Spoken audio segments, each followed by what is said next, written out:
हरेली तिहार पर ये उत्साह, ये खुशी का माहौल पूरे छत्तीसगढ़ में देखने को मिल रहा है। छत्तीसगढ़ में कांग्रेस सरकार बनने के बाद छत्तीसगढ़ी तीज त्योहार को एक नई पहचान मिली है। हरेली पर्व पर सीएम भूपेश भी इसके रंग में रंगे नजर आए। उन्होंने इस मौके पर कई सौगातें भी दी। प्रदेश में गुरुवार से गौमूत्र की खरीदी भी शुरू कर दी गई है। 4 रुपए प्रति लीटर से इसकी खरीदी होगी। दरअसल सरकार की महत्वाकांक्षी गोधन न्याय योजना की शुरुआत भी हरेली के दिन हुई थी। सीएम भूपेश ने कहा कि जल्द ही छत्तीसगढ़ की पहचान जैविक प्रदेश के तौर पर होगी। मुख्यमंत्री निवास में हमार स्व सहायता समूह बहनी मन आए वो मन गौमूत्र खरीदे शुरू करे है और वो गौमूत्र कीमत 4 रुपया प्रति लीटर, गोबर की कीमत 2 रुपया और गौमूत्र कीमत 4 रुपया। हमारे प्रदेश में जैविक खेती के रूप में, जैविक प्रदेश के रूप में मन आगे बढ़ावो तो 1-2 दिन या 1-2 साल के काम नहीं है, ये लंबा प्रोसेस है और आगे लेके चलबो तो निश्चित रूप से हमारा प्रदेश जैविक प्रदेश के रूप में जाने जाए। तो गौ माता की भी सेवा करा था और धरती माता की भी सेवा करा था। इधर बीजेपी को गौमूत्र की खरीदी में कुछ और ही नजर आ रहा है। बीजेपी का कहना है कि नीति आप कितनी ही अच्छी बना लें, लेकिन जब तक उसका क्रियान्वयन ठीक नहीं हो तो ऐसी योजना का क्या फायदा। नहीं, सभी को पता है गोबर खरीदी में कितनी घोटाला हुआ है। अब दूसरी घोटाला का ही तैयारी ही नहीं, इनका ही ओपनिंग। बहरहाल छत्तीसगढ़ आज एक ऐसा राज्य बन गया है जो गोबर के बाद अब गौमूत्र भी खरीद रहा है। सरकार अपनी योजनाओं को लेकर काफी उत्साहित है और नवाचार करने का प्रयास कर रही है, लेकिन बीजेपी इसे स्वीकार नहीं कर पा रही, जिसे लेकर सियासी बयानबाजी जारी है। कुलेश्वर पांडे, बंसल न्यूज, रायपुर। स्वास्थ्य, स्वार्थ और सियासत, भूपेश बघेल एक तीर से हरेली के दिन 3 निशाने साध गए। गौमूत्र खरीदी की शुरुआत तो जरूर हुई, लेकिन साथ ही मुख्यमंत्री भूपेश बघेल इसके पीछे पॉलिटिकल एजेंडा भी साफ कर गए हैं। मुख्यमंत्री भूपेश बघेल ने साफ संकेत दिया है वह आलोचनाओं से फिलहाल ग्रामीण अर्थव्यवस्था को मजबूत करने की दिशा में बढ़ाए कदम को पीछे खींचने के लिए तैयार नहीं है। इस बात पर कोई शक नहीं कि गौमूत्र खरीदना देश के लिए एक अनूठा प्रयोग है। कितना लाभ होगा, कितना नुकसान होगा, यह तो वक्त के गर्भ में छिपा हुआ है, लेकिन इतना तो तय है कि आने वाले दिनों में गाय गोबर और गौमूत्र खरीदी कांग्रेस को संजीवनी देने का काम करेगी। नमस्कार, आज के मुद्दे में आप सभी का स्वागत है। मैं हूं आदित्य नामदेव। पहले गोबर खरीदी पर और अब गौमूत्र खरीदी पर विपक्ष को आखिर ऐतराज क्यों होना चाहिए? कहीं उन्हें इस बात का डर तो नहीं? राम, गाय और हिंदुत्व तीनों कांग्रेस अपनी तरफ खींचने में काफी हद तक कामयाब हो गई है। तो क्या यह सियासी जमीन खिसकने का डर है या फिर वाकई में सरकारी खजाने की लुट जाने की चिंता है? हालांकि लगता ऐसा कुछ नहीं है। सिर्फ और सिर्फ विरोध के लिए ही विरोध करना सियासत की एक बानगी है, जिसका नजारा फिलहाल छत्तीसगढ़ में देखने को मिल रहा है। आज इसी मुद्दे पर चर्चा करेंगे कि गौमूत्र खरीदी पर विरोध, राजनीति और आरोप कितना जायज है। हमारे साथ बातचीत करने के लिए 3 बेहद खास मेहमान मौजूद हैं। मेरे साथ मौजूद हैं अनुराग अग्रवाल जी, भारतीय जनता पार्टी के वरिष्ठ नेता है, प्रवक्ता है, बहुत स्वागत करता हूं उनका। मेरे साथ मौजूद है धनंजय सिंह ठाकुर जी, कांग्रेस के वरिष्ठ नेता है, प्रवक्ता है, बहुत स्वागत करता हूं उनका। मेरे साथ अनिरुद्ध दुबे जी मौजूद हैं, जो वरिष्ठ पत्रकार हैं, बहुत स्वागत करता हूं उनका। सबसे पहले अनिरुद्ध जी के पास ही चलता हूं। अनिरुद्ध जी, पहले गोबर खरीदी पर सियासत और अब गौमूत्र खरीदी पर सियासत। काफी औषधि गुण होते हमने बचपन से सुना है गौमूत्र में। सवाल है, बहुत जायज है, इस बात में कोई शक नहीं। खरीदी कैसे होगी, कैसे इंप्लीमेंटेशन होगा इस पूरी योजना का, शुद्धता की जांच कैसे होगी, अलग बात है। लेकिन गोबर खरीदी पर विरोध क्यों है? इस विरोध का कारण समझ में नहीं आ रहा, कृपया समझाने का प्रयास करेंगे। आदित्य जी, देखिए, सबसे पहले तो हरेली तिहार के गाड़ा गाड़ा बधाई। और रही बात यह है कि आपने जो कहा, ये क्या है कि आज का दिन जो है कहीं ना कहीं छत्तीसगढ़ के लिए ऐतिहासिक दिन मानता हूँ मैं। वो इस लिहाज से कि कल विधानसभा का जो सत्र है, अंतिम दिन था, रात के जो है 1:15 या 1:20 कह लें, तब तक के जो है सदन की कार्यवाही चलते रही। उसके बाद जो है आज गौमूत्र खरीदी योजना लॉन्च हुई मुख्यमंत्री निवास में। सारे के सारे मंत्री जो है देर रात तक जगे हुए थे, 3-4 बजे सोए होंगे। फिर उसके बाद सबके सारे लोगों के चेहरे में चमक थी। मुख्यमंत्री भूपेश बघेल जी, वन मंत्री मोहम्मद अकबर जी, कवासी लखमा जी, और आज जिनके विभाग का कार्यक्रम था अमरजीत भगत जी। तो कुल मिला के देखिए, गौमूत्र का जो है महत्व कोई आज का नहीं, बहुत पहले का माना जाता रहा है। मतलब ये प्राचीन काल से इसका जो है महत्व रहा है, और उस महत्व को अगर ये सरकार समझती है तो उसमें कहीं कोई बुराई नहीं है। और एक चीज़ मैं गौर करते रहा और आपका भी ध्यान आकर्षित करना चाहूँगा कि इसमें जो है मतलब एक जो है कविता चली हुई थी यहाँ पे कि नंदा जाही का, नंदा जाही का, नंदा जाही का। अब ये सब योजनाओं को, ये इन योजनाओं को लाते हुए अब हर जगह यही कहा जा रहा है, हर मंच पे, न सिर्फ मुख्यमंत्री, उनके सहयोगी भी, यहाँ तक कि मुख्यमंत्री निवास में जो आज मंच का संचालन कर रहे थे वो शख्स भी, कि नंदाने नहीं देंगे, नंदाने नहीं देंगे, नंदाने नहीं देंगे। तो अब गोबर के बाद ये जो गौमूत्र खरीदी की जो बात हो रही है, कहीं ना कहीं इसका असर तो पड़ेगा, क्योंकि गौमूत्र का जो है मतलब उपचार के लिए भी है और अन्य उपयोगी भी इसके जो है कारण है। तो देखिए अब ये कहाँ तक पहुँचती है, किस शिखर तक पहुँचती है योजना, लेकिन आज ये चर्चा में तो रही। आपको डर किस बात का है? गोबर खरीदी का विरोध आपने किया, गोबर बेचकर पैसे ही तो मिले, पेट में दर्द क्यों रहे? भले 10 रुपए मिले, 15 रुपए मिले, लेकिन गाय के मुद्दे पर विचलित क्यों हो जाते हैं आप? कोई गाय कोई हैशटैग थोड़ी केवल बीजेपी ही प्रयोग करेगी। पहले गाय का गोबर खरीदे, अब गौमूत्र कांग्रेस खरीदने जा रही है। दिक्कत क्यों हो रही है अनुराग जी? सबले पहले हरेली तिहार के गाड़ा गाड़ा बधाई। और छत्तीसगढ़ी में ठन कहावत है, थूके थूक में बरा चुरोना। ये सरकार उसके अलावा कुछ नहीं कर रही है। गाय गोबर की खरीदी प्रारंभ की और अब गौमूत्र की खरीदी प्रारंभ की। इसके पीछे सरकार अपनी मंशा बताती है कि गाय गोबर की खरीदी से छत्तीसगढ़ के आर्थिक व्यवस्था में सुदृढ़ीकरण आया है और गौमूत्र की खरीदी में भी आर्थिक विकास होगा ग्रामीण क्षेत्रों में। कितना बड़ा झूठ है। 2 साल में ये सरकार ने 2 साल में सरकार ने 150 करोड़ रुपए का गोबर खरीदा, और इसी साल मात्र एक सत्र में सरकार के मंत्री टीएस सिंहदेव जी ने आरोप लगाया कि मनरेगा में इस साल 4 करोड़ कामगार दिवस होना चाहिए, लेकिन सरकार के कुछ अंग की साजिश के कारण मात्र 25 लाख कामगार दिवस हुए और 1250 करोड़ रुपए का किसान को भुगतान नहीं हुआ। मतलब 150 करोड़ रुपए की खरीदी, उससे 8 गुना ज्यादा 1250 करोड़ रुपए ग्रामीण अर्थव्यवस्था से निकल गए। दूसरा आरोप टीएस सिंहदेव जी ने लगाया कि इस छत्तीसगढ़ में 8 लाख प्रधानमंत्री आवास नहीं बन पाए, जिसके कारण एक तरफ तो ग्रामीण अर्थव्यवस्था के गरीबों को मकान नहीं मिल पाया, दूसरी तरफ छत्तीसगढ़ में 11,000 करोड़ रुपए जो आने वाला था, जो छत्तीसगढ़ की ग्रामीण अर्थव्यवस्था जो 76% गांव में रहती है, जिसमें लगभग 9,000 करोड़ रुपए होता है, वह ग्राम में पहुंच नहीं पाई। मतलब आप 2 साल में खरीदी करते हैं 150 करोड़ रुपए के गोबर की, और 1 साल में ही लगभग उससे 70 गुना, मतलब 8,000 करोड़ रुपए ये और 1250 करोड़ रुपए ये, मतलब 9,000 करोड़ रुपए की ग्रामीण अर्थव्यवस्था को आप तोड़ देते हैं। ये सरकार पूर्णतः प्रचार की सरकार है, उसके अलावा ये कोई बात नहीं है। गोबर खरीदी के समय आप देखिएगा, जब आपने गोबर खरीदी करी 150 करोड़ रुपए की, आप दावा करते हैं हमने 160 करोड़ रुपए का गोबर बेच दिया। मतलब किसान से आपने 2 रुपए में खरीदा और किसान को वापस 10 रुपए में बेच दिया। और वो 10 रुपए किलो का जो गोबर खाद है, जेब में गया कि नहीं गया? कैसे गया? वही तो पूछ रहा हूँ ना।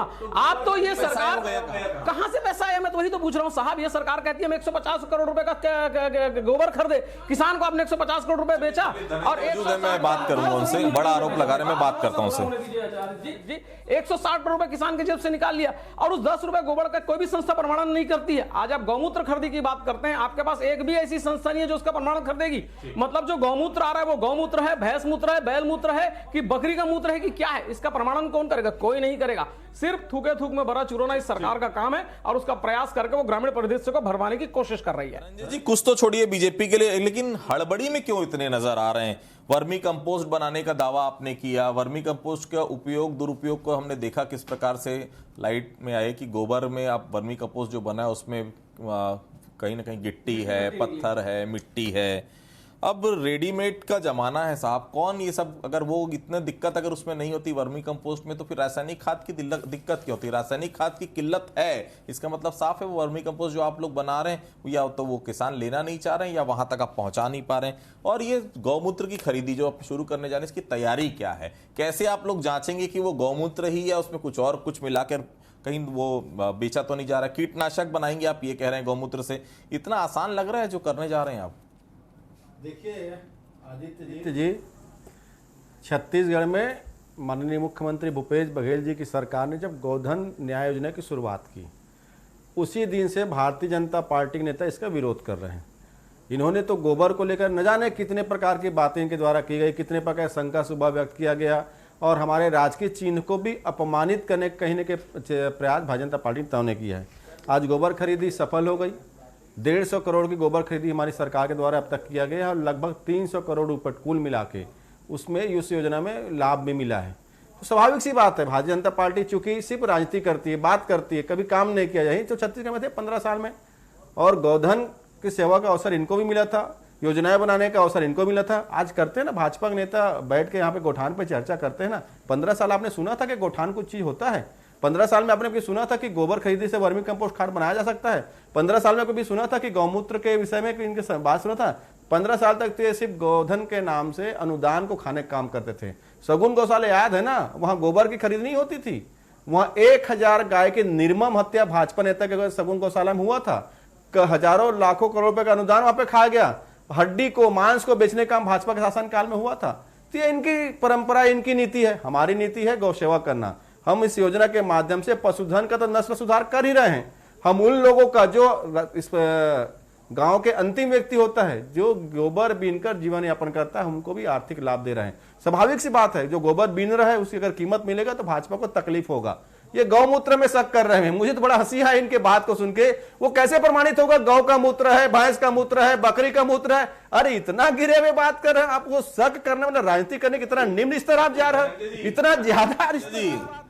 धनंजय जी, अजय चंद्राकर जी ने कहा था, पूछा भी था उसने कि उन्होंने कि आप गौमूत्र के बाद स्वमूत्र कब खरीदने जा रहे हैं। बहरहाल मेरे साथ अनिरुद्ध जी भी जुड़े हुए। अनिरुद्ध जी, एक बात तय है कि राम, गाय, हिंदुत्व, ये अभी तक भारतीय जनता पार्टी का एजेंडा रहे, आज से नहीं शुरू से। इसी पर भारतीय जनता पार्टी काम करती है। ये एजेंडा कहीं ना कहीं कांग्रेस छत्तीसगढ़ में खींचते हुए नजर आ रही अब तक। लेकिन वर्मी कंपोस्ट की अगर हम बात करें, गोबर से वर्मी कंपोस्ट आपने बनाया, 10 रुपए में किसानों को अनिवार्य कर दिया, उसमें रुचि दिख नहीं रही है। रुचि दिखती तो रासायनिक खाद की किल्लत होती नहीं। इसमें कोई दो राय नहीं कि गोबर खरीदी की स्कीम आज पूरे देश में कहीं ना कहीं दूसरे राज्य भी अडॉप्ट कर रहे हैं। लेकिन अब गौमूत्र की खरीदी बहुत हड़बड़ी में नहीं लग रही है सरकार? अभी तो 1.5 साल बचे चुनाव को, लेकिन ऐसा लग रहा है पहला अगर आपने शुरू किया था तो उसका प्रॉपर रिजल्ट आना। क्या आपको लगता है कि रायपुर में अभी भी वर्मी कंपोस्ट आ पाए, रायपुर में अभी भी गोबर खरीदी शुरू हो पाई? रायपुर की मैं बात कर रहा हूं, बाकी जगहों की बात नहीं कर रहा हूं। थोड़ी जल्दबाजी ज्यादा हो रही है, ऐसा नहीं लग रहा है? मुझे नहीं लगता कि किसी तरह की जल्दबाजी हो रही है। और रही बात जो है, आपने जो गोबर में रायपुर को जो आप कह रहे हैं, तो रायपुर के बजाय जो है इसका ग्रामीण क्षेत्रों में, मैं समझता हूँ कस्बाई और ग्रामीण क्षेत्रों में वहाँ उसकी ज़्यादा ज़रूरत है। और वो क्या है कि किस हद तक के वहाँ पे सफलता मिल रही है, इस पर गौर करना होगा, उसे देखना होगा। एकदम हम निष्कर्ष पर नहीं पहुँच सकते कि योजना सफल है कि असफल है। आप देखिए क्या है कि राम, गाय, हिंदुत्व, ये शब्द को आपने क्या है कि 2 बार दोहराया अभी इस डिबेट में। एक चीज़ और मैं बता रहा हूँ, मैं राम की बात है, मैं बहुत उसको शॉर्ट में कहूँगा क्योंकि विषयांतर हो जाएगा। राम वन पथ गमन परिपथ, एक्चुअल में ये जो रिसर्च जो है भारतीय जनता पार्टी से जुड़े हुए लोगों ने ही किया था कभी। उसी को जो है भारतीय जनता पार्टी की सरकार अपना नहीं पाई और आज जो है एजेंडा को उसने खींच लिया। और अब जो बोले राम, गाय, हिंदुत्व, एक शब्द और जोड़ लीजिए, मालूम है, कृष्ण। अभी कृष्ण कुंज की भी योजना जो है ले आई है ये सरकार। कहीं ना कहीं आप देखिए, बहुत जोर से नहीं कर रहे हैं, लेकिन जब हो सकता है कि जब इसका बड़ा कोई आयोजन हो और सारी चीज़ें जो उसको सामने रखें तो पता लगा कृष्ण भी जो है इनकी तरफ हो गए। तो कुल मिला के भारतीय जनता पार्टी को आने वाला समय जो है बहुत तैयारी के रूप में देखना चाहिए, क्योंकि उनका संगठन बड़ा मजबूत होता है और उनकी जो योजनाएं होती है भारतीय जनता पार्टी की बहुत सुदृढ़ होती है। तो आप जो बोल रहे हैं जल्दबाजी का, तो मेरा यही कहना है कि चूंकि अगले साल चुनावी वर्ष होगा तो इसलिए जो है दोनों पार्टियों को लगाकर जो भी है जो सोच रहे हैं उसको अंजाम जल्द से जल्द तो देना ही होगा। दिक्कत क्या है? गाय का विषय, राम का विषय, कृष्ण का विषय, जैसा अनिरुद्ध जी बता रहे हैं, क्योंकि कृष्ण कुंज की स्थापना भी जल्दी शुरू होने वाला है। उसके अलावा अगर मैं बात करूं, गोबर, गाय, ये सब वो विषय थे, हिंदुत्व, जो कहीं ना कहीं आप जिसको लेकर सत्ता में काबिज आज तक जहां जहां चुनाव हुए वहां आप काबिज होते हुए हैं। लेकिन छत्तीसगढ़ में स्थिति थोड़ी सी दूसरी है। शायद वो विषय कांग्रेस भी लेते जा रही है, बताने के लिए कि केवल आपके ही राम नहीं, राम उनके भी हैं। गाय केवल आपकी नहीं, गाय हमारी भी है। अब जो गौमूत्र वाला सिस्टम है, इसमें अगर शुरू होता है तो दिक्कत क्या है? क्योंकि हम बचपन में सुनते थे गौमूत्र में बहुत सारे औषधि गुण होते हैं, गौमूत्र पीने से फायदा होता है। आपके एक नेता कहते हैं स्वमूत्र भी खरीदी शुरू की जाए, उसका भी बहुत कुछ फायदा होता है, ऐसा आयुर्वेद मैंने भी पढ़ा है। तो दिक्कत क्या हो रही? क्या इंप्लीमेंटेशन में आपको दिक्कत है, या आपको ये लग रहा है कि गौमूत्र की जगह कुछ और मिलाकर दे दिया जाएगा, या उसकी शुद्धता की जांच कैसे होगी? इस योजना को लेकर बीजेपी विरोध क्यों कर रही है? देखिए, राजनीति में वैचारिक विजय ही सबसे बड़ी मानी जाती है। भारतीय जनता पार्टी राजनीति करती है सत्ता से लोगों की सेवा करने के लिए। और जब भारतीय जनता पार्टी कहती थी कि राम हमारे नहीं सबके हैं, तो ये विरोध करते थे, हाई कोर्ट में हलफनामा देते थे कि राम काल्पनिक है और राम सेतु काल्पनिक है। आज अगर ये राम को मान रहे हैं, आज अगर ये कृष्ण को मान रहे हैं, अगर ये गौ माता को मान रहे हैं और धरती माता को मान रहे हैं, तो ये तो भारतीय जनता पार्टी और इस देश की जनता की वैचारिक जीत है, जिसके लिए तो भारतीय जनता पार्टी वास्तव में धन्यवाद करती है। क्योंकि राम कभी भी किसी एक के नहीं है, कृष्ण कभी भी किसी एक के नहीं, गौ माता कभी किसी एक की नहीं है। विषय कांग्रेस की विशुद्ध नीयत का है। ये जिसके लिए योजना बनाते हैं सबसे ज्यादा प्रताड़ित वही होता है। ये तो अब गाय को भी कमाई का रास्ता बना रखे हैं और छोड़े नहीं है। उसका प्रत्यक्ष उदाहरण आपने देखा है, एक दिन में 60 किलो गोबर देने वाली गाय ये खोज के लेके आ गए थे। और मैं तो कहता हूं साहब, अविश्वास की सरकार हो गई है। जनता का इन पर अविश्वास है, विपक्ष का इन पर अविश्वास है। भाई आज भी कचरे के डब्बे में पड़े हुए हैं। योजना शुरू होती कोई ना कोई दिक्कतें तो आती है।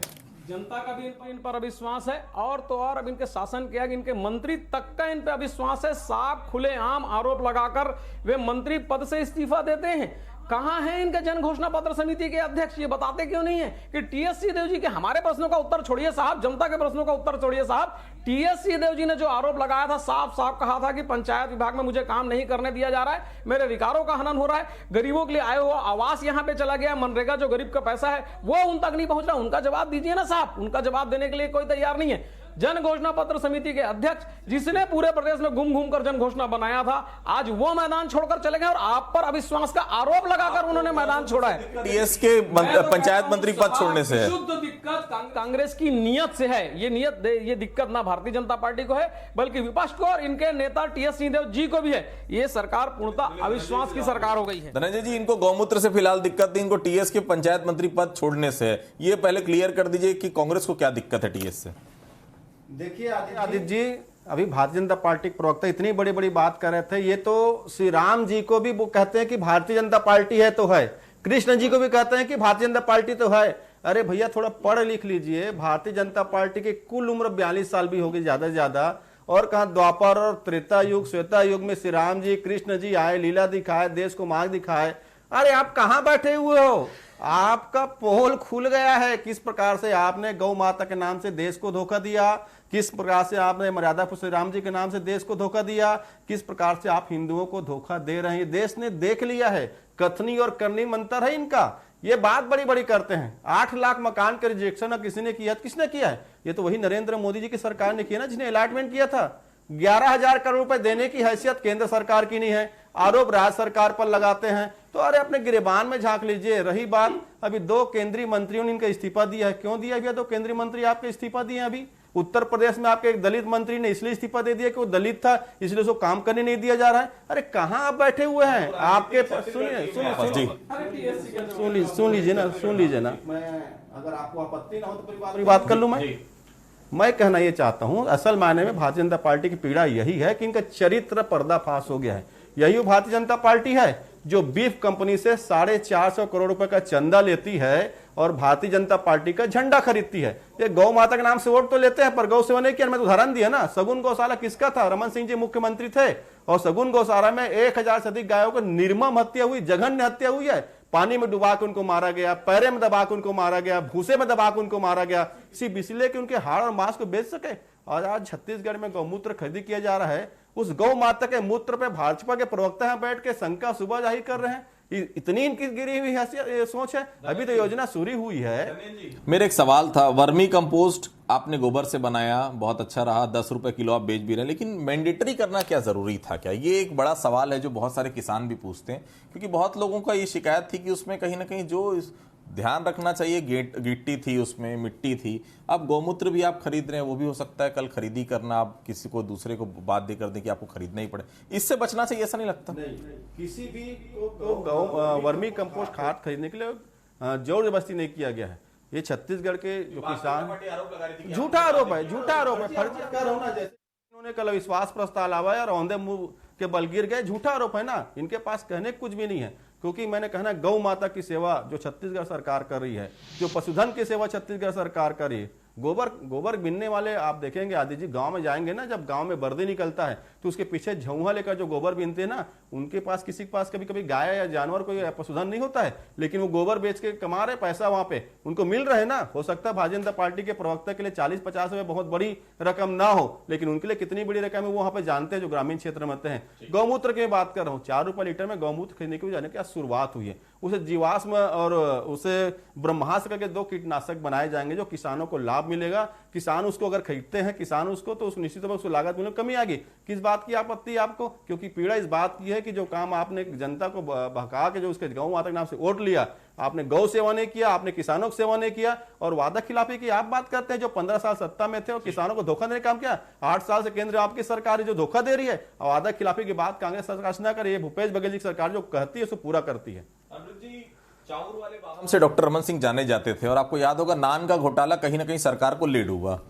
गोबर और अब गौमूत्र, ऐसा नहीं लगता कि और पारदर्शी प्रक्रिया अपनाई जाना चाहिए? गौमूत्र जो हम खरीदने जा रहे हैं, सरकार खरीदने जा रही 4 रुपए लीटर की अगर वो बात कर रही है, निश्चित तौर पर उसमें आपको सबसे पहले तो शुद्धता का ध्यान रखना पड़ेगा। इंप्लीमेंटेशन कैसे होगा? क्योंकि मुख्यमंत्री की सोच तभी इंप्लीमेंट हो पाएगी जब मुख्यमंत्री की सोच के साथ साथ वो अंतिम व्यक्ति जो उस गौमूत्र को पैक करेगा वो भी उसी सोच के साथ आगे बढ़े। ऐसा नहीं लगता? बिल्कुल पारदर्शिता तो क्या है कि सरकार की हर योजनाओं में होनी चाहिए।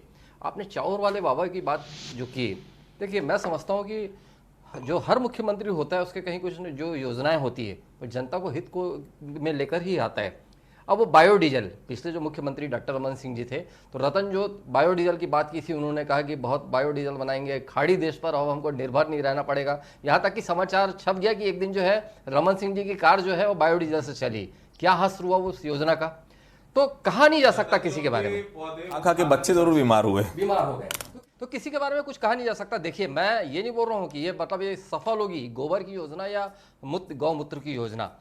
प्रयास उनका भी कहीं ना कहीं अच्छा था, सफल हुआ नहीं हुआ अलग बात है। ये भी एक लक्ष्य लेकर चल रहे हैं, कुछ अच्छा ही लक्ष्य है और इसके लिए हमको थोड़ा इंतजार करना होगा।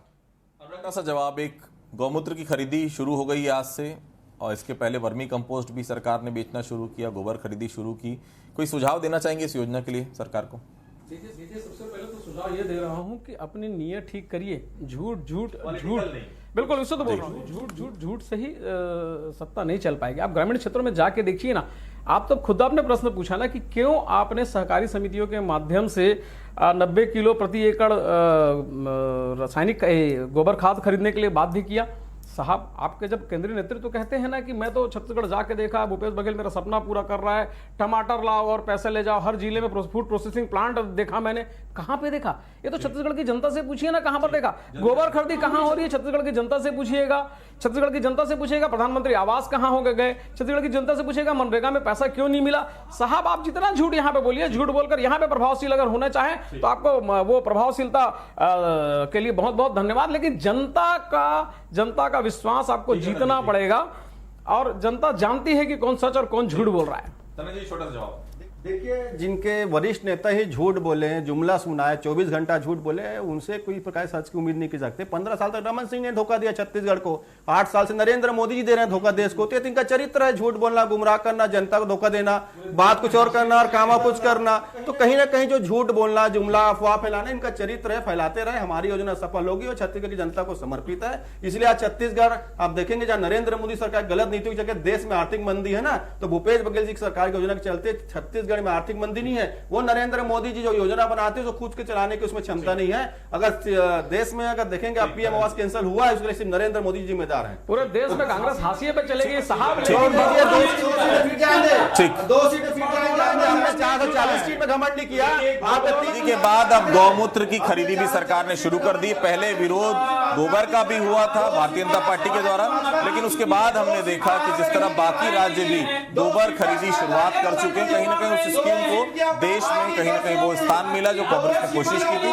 और अब गौमूत्र खरीदी के बाद ये बिल्कुल साफ है कि गाय, गोबर, राम, हिंदुत्व, ये तमाम जो विषय भारतीय जनता पार्टी लेकर चलती थी वो विषय अब कांग्रेस ने हथिया लिए। तो निश्चित तौर पर इसका कितना फायदा होगा और कितना नुकसान होगा ये आने वाला 2023 का विधानसभा चुनाव बताएगा। तो आज के मुद्दे में आप सभी लोग हमारे से जुड़े, आप सभी लोगों का बहुत बहुत धन्यवाद। आज के मुद्दे में फिलहाल इतना ही, कल किसी अन्य मुद्दे पर फिर से मुलाकात होगी, तब तक के लिए बहुत बहुत धन्यवाद।